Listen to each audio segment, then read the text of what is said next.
What's up, guys? So before I bought this car, I did what we all do. I watched reviews on it, and I won't lie, like I watched the reviews and I kind of just bought into what people were saying. I trusted them. People kind of say the same things about this car. Oh, it doesn't look good. The back doesn't look good. Oh, the brakes are not good.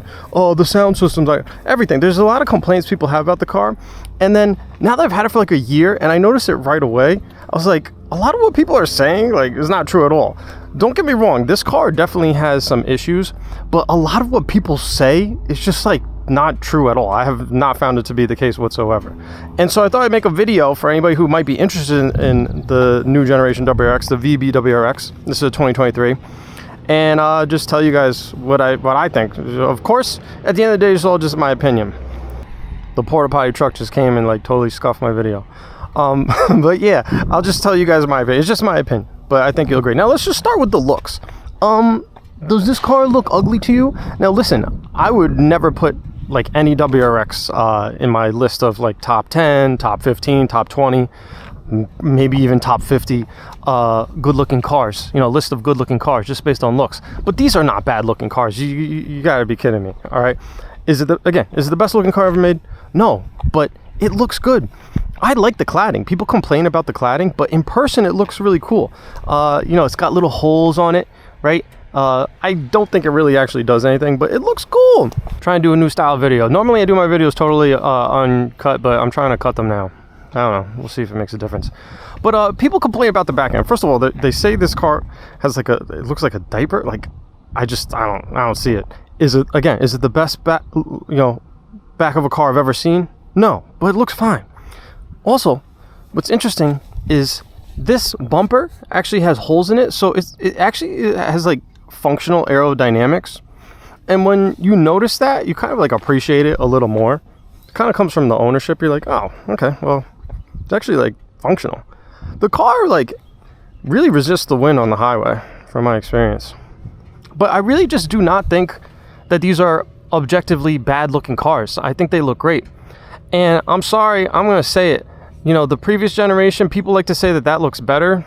I parked next to a VA, the previous generation WRX, and I compared the rear ends, and I was just like, nah, the VA, the old generation WRX, the previous generation, it looks better in your mind. It looks better like when you're just looking at random pictures until like you park the cars next to each other. I wish I had one, here to compare. It looks better until you actually see them in person. You see that this car clearly looks more modern and more future-proof. And the previous generation, it just looks pedestrian at this point. I am not super partial to Subarus. I just go for value when I buy cars. I lease all my cars. This car's a lease. So I'm not like some kind of WRX Subaru bro. Like, I'm still not sure if I'm going to keep this car, but I'm not like I don't care. Like, if I don't like the car, I'll just get rid of it. Like, I'm not somebody who just like, I didn't buy this car, so now I'm like super committed to it. And now I'm like going to be on Copium and be like, oh, this is the greatest car ever. I'm like, no, I'm just giving you guys what I think is an objective opinion on it. Now, I do think this color combination is the best for the WRX, the magnetite gray. And the reason is because the wheels, the stock wheels are that color. So it's like you get factory color matching and it makes the car look awesome. And then, of course, the grille also matches when you get the magnetite gray. So it just looks great. I think they're good-looking cars. What can I say? I think people are wrong about that. When I watched reviews on this car, I was like, oh, yeah, maybe they don't look that good. It is one of those cars that kind of looks better in person. It kind of does look better in person. But, again, I went into it biased. I was like, yeah, no, they don't look that great in the pictures. And then I drove by one at the dealer, and I was like, wow, it actually looks good. And then I did the test. I took my wife. When we were coming home from the supermarket, I was like, let's go check out this car. I just want to see your opinion. I didn't say anything. I just drove up. They had one of these on the lot. And I was like, take a look at it. And she was like, wow, that looks good. And I was like, okay. Yeah, no, they look better than people are saying they look, for sure. I mean, that's anecdotal. Also anecdotal, like when I get cars and I bring them to my family, I don't tell my family anything. I just kind of show up. My other car is a Legacy. That's the other recent car I've bought. I showed up at that. Nobody said anything. My dad was like, oh, that's a nice car, because he's a car guy, but nobody else said anything. But with this car, again, I pulled up, didn't say anything, and people were like, wow, that looks really nice. And I was like, really? You like how it looks? Like, yeah. So I think the looks are underrated. That's my opinion. I think the looks are really underrated. I think the cars are aging well. It looks a little like futuristic. The black plastic cladding, I don't know, I feel like it's like functional, and it really helps protect the car. I feel like it's aging well. I think it's nice. All right, next thing, let's do the exhaust. So people complain about the exhaust for some reason. They say the stock exhaust is like not loud. I couldn't disagree more. I think the stock exhaust really, like, if you are someone who doesn't want a mod and you don't want like a super loud car, but you want like a little noise, I'm really impressed by the stock exhaust. Like I gotta tell you, like, I really think the stock exhaust is awesome. So I'm gonna take the camera off, I'm gonna put it down, and I'll hop in there and I'll just rev it up a little bit so you can hear it.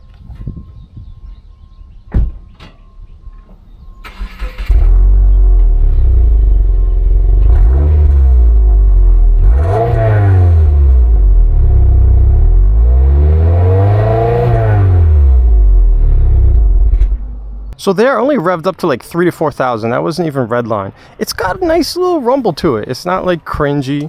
I like it. I think it's great. It's a little hard to show it like while I'm driving. I've tried to attach a microphone to the back of the car, and I have not yet figured out. Leave a comment actually if you know how to do this. I haven't found anything. The problem with like sticking a microphone on the back of the car and trying to record, it just picks up the road noise too. Maybe I need like a shotgun mic or something. I use the lavalier mic. So it's very hard to record exhaust and not also record like road noise and whatnot. Okay, the next thing people complain about with these cars is the brakes.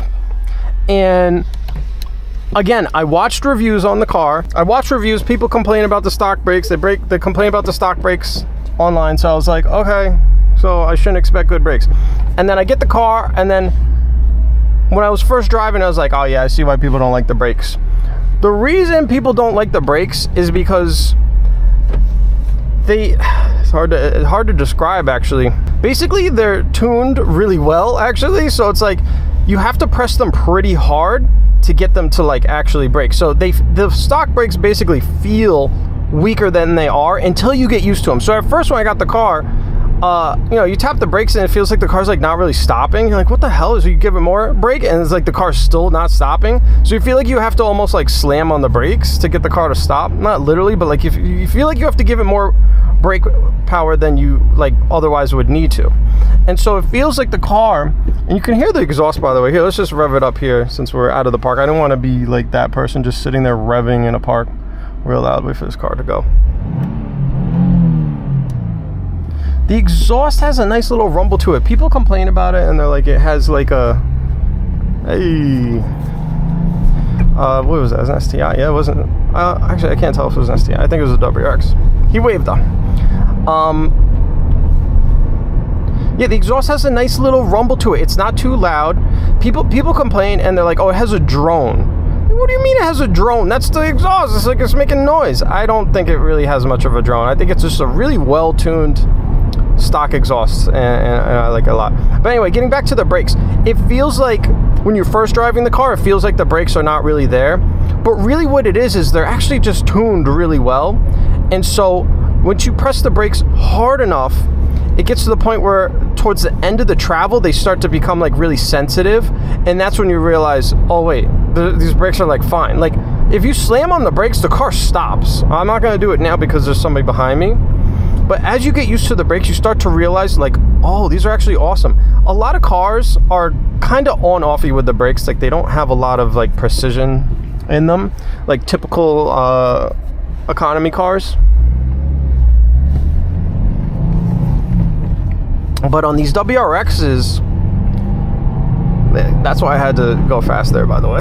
It's like literally a semi-truck was coming around the blind corner. Like you have to take off. Oh, please turn quick. Please turn quick, thank you. I don't want to get rear-ended by a semi-truck. But yeah, most cars, like there's not that much of like a range in the brakes. Like they're very on-offy, like your typical like just a regular economy car. But on the WRX, it's just tuned so nice. Like a lot of the travel allows you to give like a very gradual amount of braking, and then at the end, once you get used to it, there's actually like a lot of range in that fine little bit at the end, and you can modulate the brakes, and you can really like stop fast or not that fast, you know. And I love it. I think the stock brakes are great. Now, are they the best brakes ever? No, but they're perfectly fine. Like anybody who complains about the stock brakes on this car, it's probably because they just haven't driven the car enough. Like, honestly, that's probably the main issue. They haven't driven the car enough, because when you first drive the car, they do, like I said, they do take a little bit getting used to. They have like a nice little tuning to them. All right, let's go around this turn, and we'll get on to the next thing that people complain about. Now, this is a premium model. This is a premium with the sunroof and the Harman Kardon stereo system. I don't know if you can see back there. There's a subwoofer on the rear deck. I think the premium, at least for the 2022 and 2023, I haven't looked at the 2024 and up because I didn't need to. I got a 2023, so I don't know if this applies to the 2024s and up. But the 2022 and 2023 WRX, the premium is the overall like best value. If you just want to get in the car and you're trying to like be on a budget and maybe you're gonna mod the car a lot and race it, then the base model is not a bad option. But the premium is kind of like, that's the overall best value. If you have more money, then you can get the higher trims, of course. But the premium's the best, and I really like the stock sound system. People complain a lot about the stock sound system. Listen, I've had like setups before. I've talked about them in some other videos. Maybe you guys haven't seen those. But I've had systems with subwoofers and amps and all that crap. I did all that stuff, okay? Is this as good as like a really nice setup where you really go all out and you really upgrade the stereo system? No, but for a stock system, it bumps. This is just some default beat. I don't know how well it's gonna come through on the camera. I'll just show you the subwoofer. I'm gonna drive too because I don't want to just sit here and be blasting music. This is at 20. Again, this is just a beat. Like, the car rattles, the car shakes.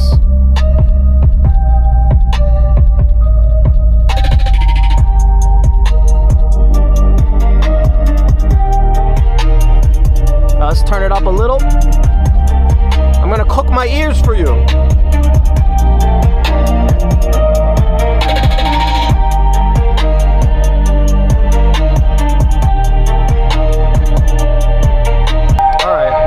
God, my ears are cooked. Listen, it's a legitimate subwoofer. Is it like having two 12s really set up? No, but it sounds fine. Like, it sounds fine. I think it's a perfectly fine stereo system. All right, now next thing people complain about on this car, they say it's like hard to drive, and people complain about like the first to second gear shift. I see a lot. And they blame the car. They're like, oh, it's just hard. Like, it's just such a hard car to drive. I'm sorry to tell you this. If you're having trouble with this car is one of the easiest manual transmission cars I've ever driven. It's not the easiest, but it's one of the easiest. The clutch engages like so smoothly. It has a lot of range. The bite range is pretty wide. It's very forgiving. I think this car is very easy to drive. I really do. People complain about the first and second gear shift. They're like, they say they have trouble like getting it smooth. I'm sorry to say, but that is like literally just driver error. Like, I've seen people say like crazy stuff. Like, look, it's a perfectly smooth first to second. I've seen people be like, oh, you got to give it extra gas in between the shift. You got to ride the clutch. No, you don't. No, you don't at all. I just did it for you.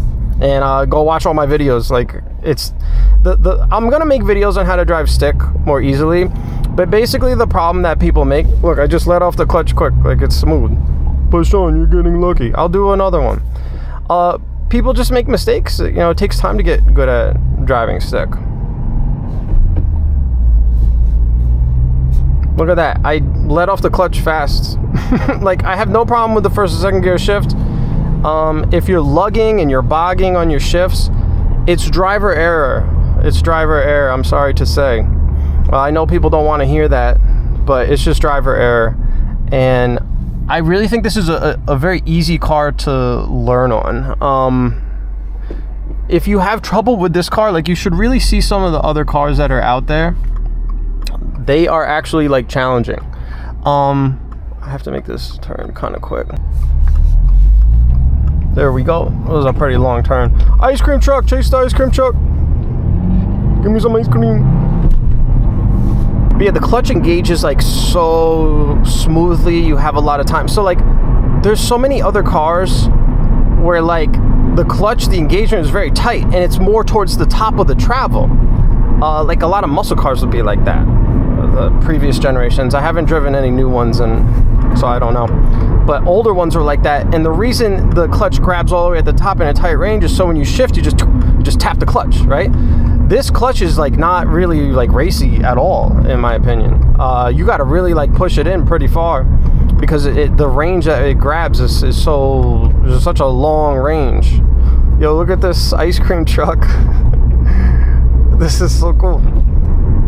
It's very easy to rev match downshift this car. The car is geared very low.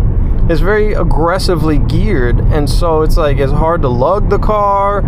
It's easy to rev match. Like, I just think this car is pretty easy from my experience. I've driven enough stick cars, quite a few, and I think this would be a good car to learn on. I mean, it even has hill assist. You don't even roll back. Like, how? Like, it doesn't get much easier than that. Should I pass the ice cream truck? I should have known he was going local. I should have passed the ice cream truck. But yeah, it's just incredible that there's like these entire like threads that you'll find, for example, on Reddit, where people will complain and say that the first to second gear shift is like so hard, and then all the replies are like bad advice, like, oh bro, you just have to like very slowly let off the clutch. Oh bro, you just have to give the car more gas. Oh bro, you just have to give it more. You have to rev up to like 4,000. Bro, I can shift this thing first to second at any RPM smoothly. It's really not that hard. And that's why I get worried about the future. I'm like, guys, you're having trouble with this car. Like, this is a pretty easy car to drive. Come on. But yeah, I think people get that wrong. Don't let anybody scare you away. If you want to get a manual car, I think this is a good car you can learn on. Okay, so those are the things that people get wrong about the car, and I think those are also become underrated things about the car, right? Like, everybody's like, oh, the brakes are not good. No, the brakes are actually like good. So I think it's an underrated thing. Now, here's some things that people don't say that I'm gonna say. So it's just a few things that I think are underrated about this car that people don't give it enough credit. Now, first thing, I don't know how big of a deal this is, but this is the last all-wheel drive manual transmission car that you can buy in this country. Okay, not even just talking about like a sporty car. There's no other all-wheel drive manual transmission sedan. This is it. This is the last one. And Subaru is being really sketchy with the WRX. It's clear that this car was supposed to get an STI. The engine can handle so much more boost, just stock from the factory, right? It's just like the transmission that needs to be upgraded for the most part. And it's just so obvious that they're going to make an STI, and then they canceled it. And they're already hinting that the next generation WRX will probably be electric or hybrid. The thing is, though, I don't see how they're going to do a hybrid. I don't know if you know this, but go ahead and fact check me. There's been very, very few cars that have ever been made ever that are a hybrid with a manual transmission. It's actually pretty complicated to make a manual transmission hybrid. And when you think about it, it's not like, it shouldn't be that much of a shock to you, because think about it, you have the electric motor powering the wheels, and you have to be able to switch in between that and the engine, the gas-powered engine. Now, on an automatic like that, the Sienna right there is a hybrid. It's easier to do that when it's not a manual because the computer can control everything. But when you have a driver actually shifting and everything, it really makes it more complicated. Now, there have been manual transmission hybrids, but the point is that it just adds a lot of cost and development to the car. So I'm like, I don't know if they're gonna make a hybrid WRX. It's hard to see that. The hybrid system alone adds a lot to the car. Less people are choosing stick, right? And then they also have to have a special manual transmission just for this car. I don't see it. I think they might go electric with the next one. And this VB is already like the fastest, WRX. It used to be the Impreza WRX. Now it's just a WRX. This is the fastest WRX, like, stock. These cars seem to be faster than the VA STI, the previous generation STI. And so, are they really gonna come out with another new WRX and make it even faster? I don't know. It just kind of goes against everything Subaru does. Like, this engine is also in the Ascent. Like, Subarus are very much like parts bin cars. So I'm beleaguering the point. What I'm trying to say is, when you sit down and think about it, it just seems really likely that this could be like the last stick shift WRX, like these cars. It doesn't seem like there's going to be an STI for this generation. And so when you factor in that it's also the last all-wheel drive sedan you can get, it's kind of special. How's that not special? I think it's underrated. This is kind of like the last of its kind. And so that's one of the things that's top of my mind when I decide to return this lease or not. I return all my leases. I've returned every lease. This might be the first lease I actually keep, because I'm like, well, this is it. This is the last one. I like it. I got this car for a reason. I wanted a stick. I wanted the practicality of the four doors. I like the all-wheel drive. It's like, this might not be around. Now, when this lease is up, you'll be able to get a 2025. They haven't ended the current generation. But I don't know. This is kind of a dying breed of a vehicle. And so who knows what that means? I'm not implying that I think like the value of these cars will go up. I don't think so. But I do think there's a decent chance that they're going to hold their value better than you would otherwise expect. And it's because I think a lot of the things on the car are underrated, like I'm saying. Okay, two more things that I think are super underrated. The versatility of this car, the practicality of this car, I think is so underrated. Now, people who are into WRXs already know this. They already know this. But people who maybe you've never had, this is my first WRX, so until you have one, you might not realize, like, something, I've always experienced with the sporty cars I have, I'm always like, okay, like, it always hits this point where it's like, okay, this car's not that practical, like, it's time to move on and get something else. The WRX is a car that, like, in theory, it can grow with you, and you can use it, like, almost forever if you wanted. It's just so versatile. Like, it can fit car seats, okay? It can drive in all weather. You can drive it all year round. It's not like a rear-wheel drive car where you have to, even if you, I know, put snow tires on it. Bro, I've driven rear-wheel drive cars with snow tires. I will take an all-wheel drive car on all seasons over a sporty rear-wheel drive car with snows all day. I've done it. Like, sorry, I just disagree. I've done it. I've gotten through, like, a lot of snow before in a rear-wheel drive car with snow tires. It's not fun, and it's not easy at all. Like, you gotta put a lot of effort in. Whereas all-wheel drive, even with all seasons, like good all seasons, it's like 100 times easier. So the all-wheel drive is super valuable if you want to drive the car like year-round. And that's really nice. But also when it comes to the versatility, this is a car that if you wanted, you can turn it into like an off-road car. Like, it's kind of like already practically set up for that. Whereas most sporty cars, you can't. Like, you drive them on the street and like that's it. If you want, you could also turn this into a pretty decent, like, straight line performance track car. Also track car. You get a tune. You can increase the wheel horsepower. So I don't know what the stock wheel horsepower is on this car. The stated crank horsepower is like 275. I think it's like 275, 276. It seems like these cars really make 300. It seems like it's underrated. So let's just say 300, whatever. It's not that big of a difference. So what is that putting to the wheels? Like what, 240, 245, 250 to the wheels? With a tune, you can get deep into the 300s with these cars. Just a tune. And, it only costs you like $1,000, $2,000.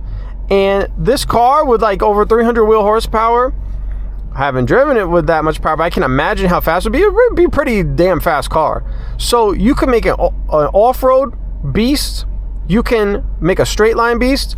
You could make this into a track car. You're probably going to want to put Brembos on the car, but the car is so well balanced. Watch my other videos where I've taken corners in this thing like pretty quickly. Like, the car handles really well, and it will definitely do well on a track. Way better than like what you would expect for a sedan. And so the versatility of the car is just very unique. You could also just keep this and just have it be a grocery getter. It can do a lot, and that's what I love about it. And I think it's really underrated. Like, people will be like, even myself, kind of, you'd be like, oh, well, it doesn't have enough straight line power, or doesn't have this. Yeah, but you can do so much with it. So maybe you value straight line more, like I do. Okay, well, you can get a tune. You can make it fast. Maybe you're somebody who wants to do off-road. You know, you can do that. You can do a lot with the car, whereas a lot of cars, like a BRZ, for example, you're not turning that into like an off-road car. It's never going to be a good winter car. I don't care if you put winter tires on it. It's just like, yes, you can get it through the winter, but it's still not going to be great. It's still not going to be a great winter car. Whereas this is like a great winter car. So the versatility is awesome on this car. I think it's a little underrated. Again, particularly for people who have never had a WRX or just haven't considered it before. Someone like me who's had it for the first time. If you've had a WRX before, you probably already know this. And that leads me to my last thing, the value. What other new car can you get for in the $30,000 range that like gives you all the value this car has? Like, there's really nothing. Like, the competitors to this vehicle, like the top two competitors in my opinion are the Elantra N and the GR Corolla. Like those are the two closest things. The Civic Type R, I guess it's in the neighborhood, but it's just so much more expensive, and also it's like considerably quicker. I think it's a little out of the range, but fine, throw in the Type R, fine. It kind of fits the same thing as the Elantra N and the GR Corolla. The Elantra N is similarly priced, but in my opinion, I think those cars, I've seen them on the road, like I don't think they look good. I'm just gonna be real, I don't think they look good.